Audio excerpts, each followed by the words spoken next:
I see the player you mean. Them? Yes, take care.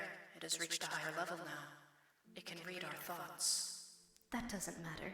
It thinks we are part of the game. I like this player. It played well. It did not give up. It is reading our thoughts as though they were words on a screen. That is how it chooses to imagine many things when it is deep in the dream of a game. Words make a wonderful interface. Very flexible, and less terrifying than staring at the reality behind the screen. They used to hear voices before players could read. Back in the days when those who did not play called the players witches and warlocks. Players dreamed they flew through the air on sticks powered by demons. What did this player dream? This player dreamed of sunlight and trees, of fire and water. It dreamed it created, and it dreamed it destroyed. It dreamed it hunted and was hunted. It dreamed of shelter. The original interface. 1,000,000 years old, but it still works. But what true structure did this player create in the reality behind the screen?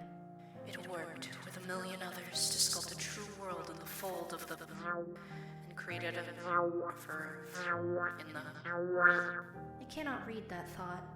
No, it has not yet achieved the highest level. That it must achieve in the long dream of life, not the short dream of a game. Does it know that we love it? That the universe is kind? Sometimes, through the noise of its thoughts, it hears the universe, yes. But there are times it is sad in the long dream. It creates worlds that have no summer, and it shivers under a black sun, and it takes its sad creation for reality. To cure it of sorrow would destroy it. The sorrow is part of its own private task. We cannot interfere. Sometimes when they are deep in dreams, I want to tell them they are building true worlds in reality. Sometimes I want to tell them of their importance to the universe. Sometimes, when they have not made a true connection in a while, I want to help them speak the word they fear. It reads our thoughts. Sometimes I do not care. Sometimes I wish to tell them this world you take for truth is merely and I wish to tell them that they are in the they see so little of reality in their long dream. And yet, they play the game. But it would be so easy to tell them. Too strong for this dream. To tell them how to live is to prevent them living. I will not tell the player how to live. The player is growing restless. I will tell the player a story. But not the truth. No, a story that contains the truth safely in a cage of words, not the naked truth that can burn over any distance. Give it a body again. Yes. Player. Use its name. Tell your name. Player of games. Good. Take a breath now. Take another. Feel air in your lungs. Let your limbs return. Yes, move your fingers. Have a body again under gravity in air. Respawn in the long dream. There you are. Your body touching the universe again at every point, as though you were separate things. As though we were separate things. Who are we? Once we were called the spirit of the mountain. Father, Sun, Mother, Moon. Ancestral spirits, animal spirits, Jinn, ghosts, the Green Man, then gods, demons, angels, poltergeists, aliens, extraterrestrials, leptons, quarks. The words change. We do not change. We are the universe. We are everything you think isn't you. You are looking at us now through your skin and your eyes. And why does the universe touch your skin and throw light on you? To see you, player. To know you, and to be known. I shall tell you a story. Once upon a time, there was a player. The player was you. Sometimes it thought itself human on the thin crust of a spinning globe of molten rock. The ball of molten rock circled a ball of blazing gas that was 330,000 times more massive than it. They were so far apart that light took 8 minutes to cross the gap. The light was information from a star, and it could burn your skin from 150 million kilometers away. Sometimes the player dreamed it was a miner, on the surface of a world that was flat and infinite. The sun was a square of white. The days were short, there was much to do, and death was a temporary inconvenience.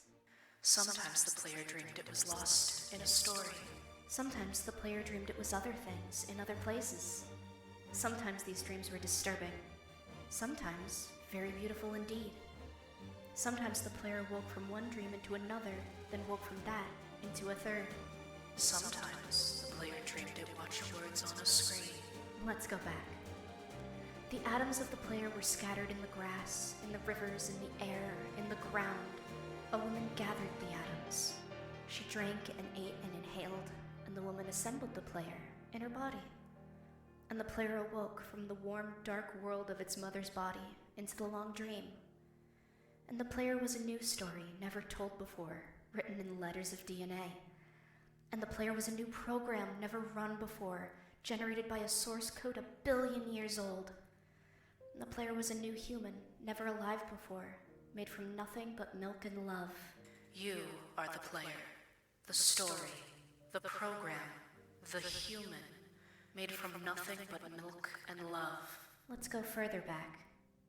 The 7 billion atoms of the player's body were created long before this game in the heart of a star. So the player too is information from a star. And the player moves through a story, which is a forest of information planted by a man called Julian, on a flat, infinite world created by a man called Marcus, that exists inside a small private world created by the player, who inhabits a universe created by... Shush.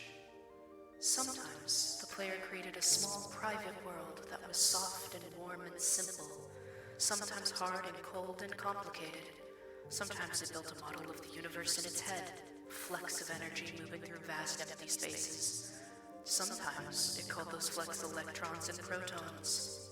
Sometimes it called them planets and stars. Sometimes it believed it was in a universe that was made of energy, that was made of offs and ons, zeros and ones, lines of code. Sometimes it believed it was playing a game. Sometimes it believed it was reading words on a screen. You are the player, reading words. Shush.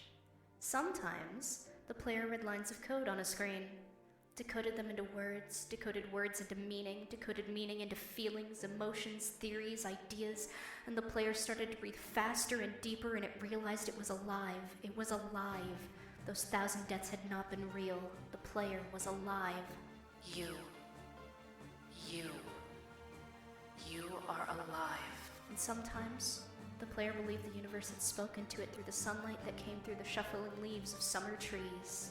And sometimes the player believed the universe had spoken to it through the light that fell from the crisp night sky of winter, where a fleck of light in the corner of the player's eye might be a star 1,000,000 times as massive as the sun, boiling its planets to plasma in order to be visible for a moment to the player, walking home at the far side of the universe, suddenly smelling food, almost at the familiar door, about to dream again.